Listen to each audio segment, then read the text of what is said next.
Halo sahabat guru pendidikan menengah dan juga pendidikan khusus, apa kabar hari ini? Mudah-mudahan seru-seru ya. Hari ini nggak ada yang bikin bad mood, hari ini happy semuanya. Dan biasanya kalau jam-jam segini tuh enaknya buka-buka media sosial, ya nggak sih? Kayak Instagram, Twitter, terus Facebook, karena banyak banget info-info yang bisa diupdate dari beberapa media sosial ini, ya kan?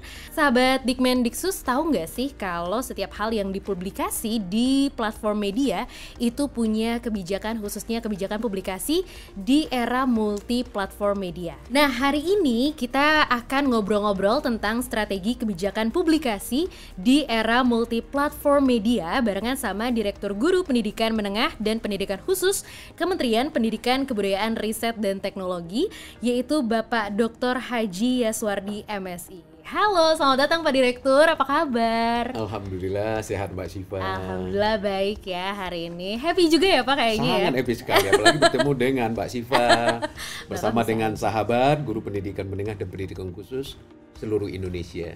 Oke, luar biasa. Seperti yang tadi saya sempat bilang juga di awal bahwa publikasi sekarang ini nggak cuma di media khusus kayak dulu di media cetak gitu ya. Contohnya yaitu koran, majalah, tapi juga sekarang di media sosial jadi salah satu platform yang penting banget gitu kan. Dan peminatnya juga tinggi banget. Nah, gimana sih Pak Dir untuk maintain atau apa strategi kebijakan publikasi di era platform multi-platform media saat ini? Oke, terima kasih sahabat guru Dikmen dan Diksus. Satu hal yang menarik yang disampaikan oleh Mbak Syifa, di era digitalisasi hari ini, informasi itu sangat cepat ya diterima. Dalam hal ini tentu saja karena informasi itu sangat cepat diterima. Salah satu di antaranya kita perlu mempersiapkan secara optimal informasi yang akan kita publish. Salah satu di antaranya adalah informasi itu penting dan berdampak. Apalagi kita berbicara dengan program prioritas Kementerian Pendidikan, Kebudayaan, Riset dan Teknologi. Mas Menteri sangat familiar dengan informasi berbasis digital. Pak Dirjen kita, Dirjen Iwan sangat familiar sekali. Hari ini Mbak Syifa, kita bangga loh. Pimpinan-pimpinan kita itu hebat teknologi. Substansi dan kontennya dikuasai. Sehingga kami yang ada di level pembantu pimpinan harus belajar dan menyesuaikan diri. Kembali kepada pertanyaan Mbak Syifa. Suatu informasi yang akan kita publish, yang pertama adalah informasi ini prioritas atau tidak. Pendekatan kita di dalam strategi komunikasi di kementerian, informasi itu adalah informasi yang diprioritaskan, perlu tersampaikan. Ada beberapa program prioritas di Kementerian Pendidikan, Kebudayaan, Riset dan Teknologi. Hari ini sahabat guru Dikmen dan Diksus sudah sangat familiar.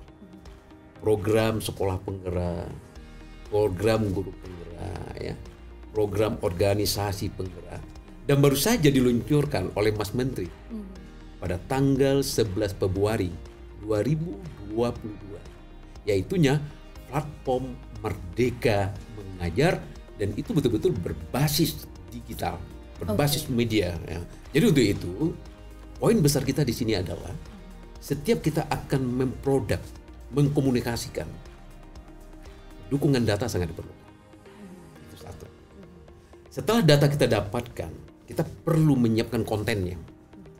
Karena konten kita ada konten pada media berbasis teknologi, konsekuensinya harus ada kreatif dan inovasi di sana.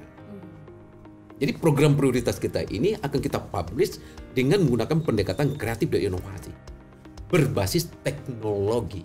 Oke. Ini menarik nih sini Mbak Syifa. Terima kasih. Oke, nah dengan berbagai macam hal yang dipublikasi tadi contohnya oleh Pak Dir ya, dan di berbagai platform media, apa yang jadi prioritas publikasi lainnya Pak Dir? Oke, jadi ini menarik sekali ya Mbak Syifa. Kalau kita berbicara tentang standar kompetensi guru, karena ya audien kita pada hari ini adalah guru di Kemendikbud. Satu di antara kompetensi yang harus dimiliki oleh seorang guru profesional, kemampuan berkomunikasi, baik itu dengan teman sebaya dan lebih prioritas lagi adalah berkomunikasi dengan peserta didik. Di dalam implementasi kurikulum Merdeka, Mas Menteri selalu menyampaikan bahwasanya kurikulum kita itu betul-betul bisa memberikan layanan optimal kepada peserta didik kita. Salah satu di antaranya adalah perlu strategi komunikasi. Baik itu secara konvensional, apalagi kalau berbasis teknologi. Apa yang maknanya? Perlu dipersiapkan secara baik, tetapi dalam konteks kreatif dan inovasinya, agar peserta didik itu tertarik dan termotivasi. Di dalam pembelajaran itu Mbak Syifa, ada lagi kompetensi yang harus dipersyaratkan kepada seorang guru yang profesional. Pertama, profesional dalam rangka membelajarkan anak. Itu disebut dengan pedagogik. Yang kedua, profesional terhadap content knowledge. Penguasaan materinya luas. Tapi satu hal yang harus benar-benar dimiliki oleh seorang guru hebat. Dia memiliki kepribadian yang tangguh atau agile, yang kuat. Senyumnya, tatapan matanya, gesturnya, cara berpakaiannya menunjukkan saya senang dengan guru saya. Berkomunikasi tidak cuma dengan lisan, tidak cuma dengan tertulis, tapi gerak dan gestur juga. Disinilah seorang guru yang akan menyampaikan informasi ataupun pimpinan yang akan mempublish informasi tentu perlu mempersiapkan dirinya secara optimal. Nah, persiapan ini perlu didukung, dibantu oleh tim. Makanya kita memiliki Pokja, namanya Pokja Data, publikasi dan komunikasi, yang memang tugasnya satu adalah menyiapkan data, yang kedua menyiapkan nantinya konten-konten yang akan dikomunikasikan, yang ketiga memang mempublish. Dalam rangka mempublish ini tidak kami sendiri, bisa melakukan kolaborasi. Contoh hari ini Mbak Syifa bersama dengan tim dari RRI kami hadirkan. Dalam rangka apa? Memperkuat konten itu bisa tersampaikan secara optimal. Baik. Berarti komunikasi dan juga kreatif inovasi berbasis teknologi itu adalah satu hal yang paling utama ya Pak ya. Nah, tapi dari penjelasan Bapak mengenai prioritas publikasi tadi beserta strategi-strateginya, apa sih yang menjadi target dari publikasi yang dilakukan khususnya oleh Direktorat Guru Pendidikan Menengah dan juga Pendidikan khususnya pula di tahun 2022? Bagus sekali. Jadi gini Mbak Syifa, program kita itu kita bagi dengan dua perspektif. Satu adalah program yang sifatnya top down, dan itu terakomodir nantinya di dalam anggaran kita. Yang kedua sifatnya adalah program yang kreatif dan inovasi. Kreatif dan inovasi ini adalah produk yang muncul ide-idenya dari tim Direktorat Guru Pendidikan Menengah dan Pendidikan Khusus.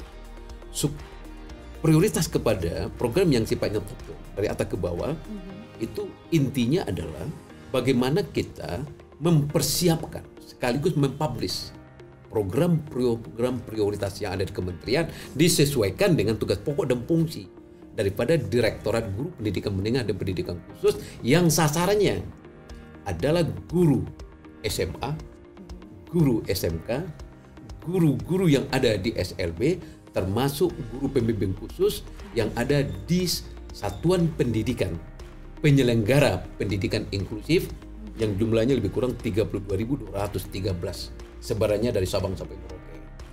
Jadi prioritas kita adalah mempublish program-program prioritas menyesuaikan dengan tugas pokok dan fungsi yang ada di Direktorat Guru Pendidikan Menengah dan Pendidikan Khusus yang saya sampaikan tadi. Guru penggerak, sekolah penggerak, organisasi penggerak. Baru-baru ini adalah implementasi kurikulum Merdeka. Itu harus kita sampaikan. Dalam penyampaian ini, kita bisa melakukan dengan multi pendekatan. Salah satu diantaranya melalui podcast yang ada pada hari ini, itu akan kita gunakan webinar-webinar, termasuk adalah menghadirkan secara luring supaya informasi itu disampaikan secara optimal. Dan ini adalah salah satu bentuk komunikasi yang bagus dan juga kreatif inovasi berbasis teknologi. Nah, itu dia tadi materi yang sudah disampaikan oleh Bapak Direktur Guru Pendidikan Menengah dan Pendidikan Khusus, Bapak Dr. Haji Yaswardi MSI. Terima kasih banyak Bapak. Terima kasih, sama-sama. Saya senang sekali ya, apalagi bertemu dengan Mbak Syifa dan sahabat Guru Dikmen dan Disub. Saya menyapa dan menyampaikan satu pesan. Boleh Mbak Syifa? Boleh, silakan Bapak. Bapak Ibu guru hebat yang hadir pada kesempatan ini. Di dalam platform Merdeka Mengajar, ada 3 indikator yang harus menjadi perhatian kita semua. 1, guru mengajar secara profesional. Lakukan refleksi. Apakah di saat kita melakukan tugas mengajar, sasaran kita, informasi kita, harapan kita terakomodir dengan baik? Itu refleksi. Refleksi adalah mengukur sejumlah capaian daripada tugas kita. Setelah refleksi mengatakan kita masih punya titik kelemahan keterbatasan, belajar. Belajar bukan cuma untuk peserta didik. Belajar berlaku untuk semua kita, apalagi yang bekerja di Kementerian Pendidikan, Kebudayaan, Riset, dan Teknologi. Dari belajar nantinya akan berdampak dalam profesional kita sebagai seorang guru. Ketiga, berkarya secara optimal demi memberikan layanan optimal kepada anak atau peserta didik kita untuk mewujudkan hasil belajar profil pelajar Pancasila. Terima kasih sahabat guru Dikmen dan Disu.